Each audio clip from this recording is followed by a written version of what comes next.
Σήμερα μιλάμε για τις παραγεγραμμένες απαιτήσεις. Το δικηγορικό μου γραφείο επί 43 ολόκληρα χρόνια μάχημης δικηγορίας εξειδικεύεται σε υποθέσεις ίσπραξης γραμματείων, επιταγών, χρεωστικών ομολόγων, υποσχετικών, οι οποίες έχουν υποπέσει σε παραγραφή βάσει των οικείων νόμων.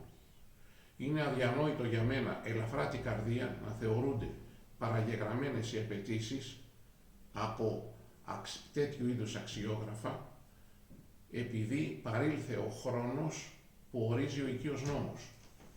Και τούτο διότι οι περισσότερες από αυτές είναι απολύτως εισπράξιμες, εάν και εφόσον θελήσουμε να καταθέσουμε αγωγή βάσει άλλης αιτίας, στηριζόμενη σε άλλη διάταξη νόμου, και να εισπράξουμε κανονικότατα.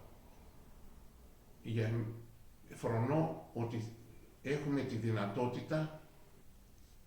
Κύριε Κωνσταρέλο, τι συμβαίνει όταν οι απαιτήσεις μας δεν αποδεικνύονται πλήρως μόνο από τα χρεόγραφα? Το πράγμα εδώ είναι απλό, ότι δεν ασχολούμαστε με τα χρεόγραφα μόνο, αλλά καταθέτουμε μία αγωγή βάσει της υποκείμενης αιτίας και επικαλούμαστε ένορκες βεβαιώσεις. Για ποιο λόγο λοιπόν να χαθεί μια τέτοια υπόθεση, όταν έχουμε κατασχέτη περιουσία του οφειλέτη για να κατάσχουμε?